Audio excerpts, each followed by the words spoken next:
Assalamualaikum warahmatullahi wabarakatuh. Nama saya Lili Syahreni dengan NIM 2202095021112 dari kelas PT IKF. Baik, saya akan menjelaskan sedikit materi mengenai hakikat urgensi identitas nasional. Nah, apa itu identitas nasional?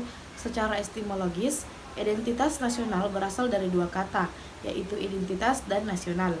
Identitas menunjuk pada ciri atau penanda yang dimiliki oleh seseorang, pribadi, dan dapat pula kelompok.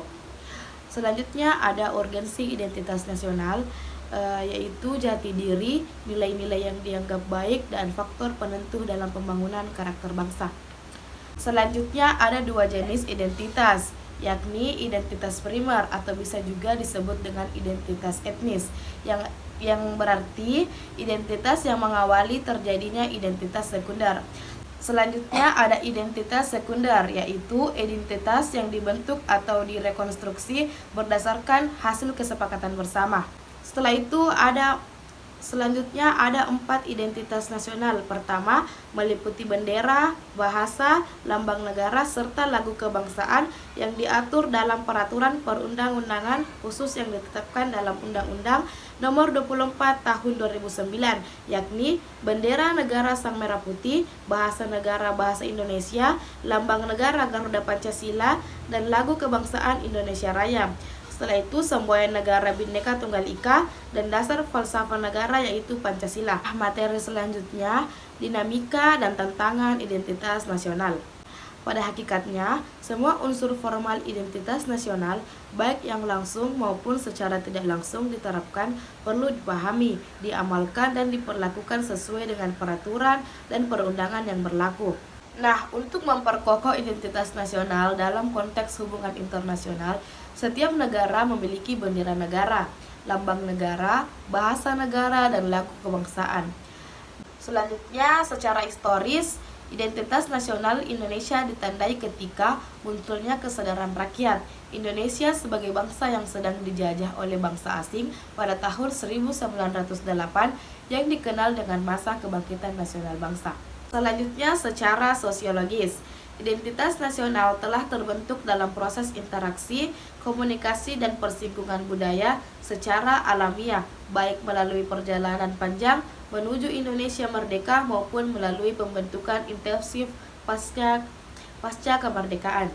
Dan yang terakhir, secara politis, bentuk identitas nasional Indonesia menjadi penciri atau pembangun jati diri bangsa Indonesia yang meliputi bendera negara Sang Merah Putih, bahasa Indonesia sebagai bahasa nasional atau bahasa negara, lambang negara Garuda Pancasila, dan lagu kebangsaan Indonesia Raya. Nah, materi yang ketiga yaitu hakikat dan urgensi integrasi nasional. Makna dari integrasi nasional yang berasal dari kata integrasi dan nasional. Integrasi berarti memberi tempat dalam suatu keseluruhan. Nah, adapun jenis-jenis integrasi, yang pertama integrasi bangsa, yang kedua integrasi wilayah, yang ketiga integrasi nilai, keempat integrasi elit massa, dan yang terakhir integrasi tingkah laku. Dalam realitas nasional, integrasi nasional dapat dilihat dari 3 aspek, yakni aspek politik, ekonomi, dan sosial budaya. Menurut Suroyo tahun 2002, ada 3 model integrasi dalam sejarah perkembangan integrasi di Indonesia, yakni yang pertama model integrasi Imperium Majapahit, yang kedua model integrasi kolonial, dan yang ketiga model integrasi nasional Indonesia. Selanjutnya ada 5 pendekatan atau cara bagaimana para pemimpin politik mengembangkan integrasi bangsa. Kelima pendekatan yang selanjutnya kita sebut sebagai faktor yang menentukan tingkat integrasi suatu negara adalah: yang pertama, adanya ancaman dari luar, yang kedua, gaya politik kepemimpinan, yang ketiga, kekuatan lembaga-lembaga politik, yang keempat, ideologi nasional, dan yang terakhir, kesempatan pembangunan ekonomi. Selanjutnya, materi keempat mengenai dinamika dan tantangan integrasi nasional. Nah, banyak perkembangan dan dinamika dari integrasi yang terjadi di Indonesia. Dinamika itu bisa kita contohkan peristiwa integrasi berdasarkan 5 jenis integrasi, yaitu pertama integrasi bangsa, kedua integrasi wilayah, ketiga integrasi nilai, Keempat, integrasi elit massa, dan yang terakhir, integrasi tingkah laku atau perilaku integratif. Nah, dalam upaya mewujudkan integrasi nasional Indonesia, tantangan yang dihadapi datang dari dimensi horizontal dan vertikal. Dalam dimensi horizontal, tantangan yang ada berkenaan dengan pembelahan horizontal yang berakar pada perbedaan suku, agama, ras, dan geografi. Sedangkan dalam dimensi vertikal, tantangan yang ada adalah berupa celah perbedaan antara elit dan massa. Selanjutnya, materi mengenai hakikat dan urgensi konstitusi negara Indonesia. Konstitusi merupakan kerangka negara yang diorganisasikan melalui dan dengan hukum yang menetapkan lembaga-lembaga yang tetap atau permanen, dan yang menetapkan fungsi-fungsi dan hak-hak dari lembaga-lembaga permanen tersebut. Adapun beberapa fungsi konstitusi, yang pertama sebagai landasan konstitusionalisme, yang kedua untuk membatasi kekuasaan pemerintah sedemikian rupa, yang ketiga membatasi atau mengendalikan kekuasaan penguasa, yang keempat memberi suatu rangka dasar hukum bagi perubahan masyarakat yang dicita-citakan, yang kelima dijadikan landasan penyelenggara negara, dan yang terakhir menjamin hak-hak asasi warga negara.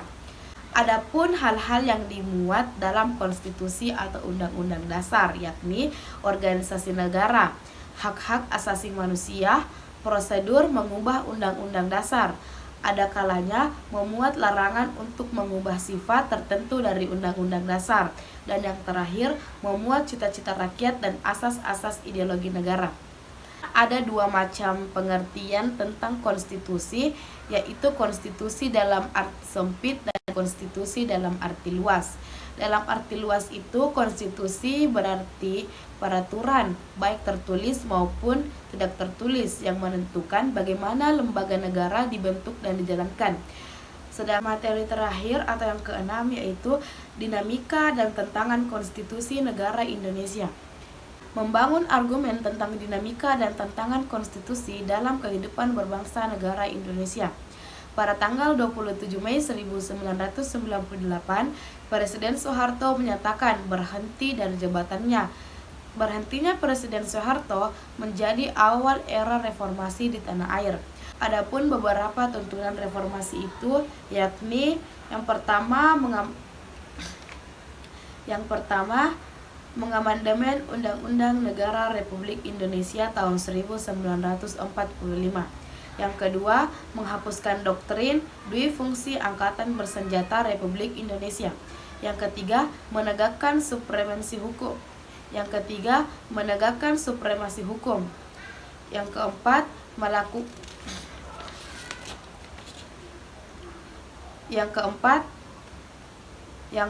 melakukan desentralisasi dan hubungan yang adil antara pusat dan daerah. Yang kelima, mewujudkan kebebasan pers. Yang keenam, mewujudkan kehidupan demokrasi. Asal kata konstitusi dalam bahasa Perancis adalah constituer, yang berarti membentuk atau pembentukan.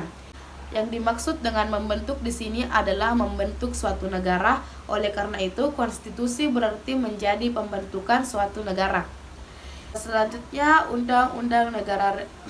yang terakhir, Undang-Undang Negara Republik Indonesia tahun 1945 sebagai konstitusi negara Indonesia yang memiliki kedudukan sebagai hukum tertinggi dan hukum dasar negara.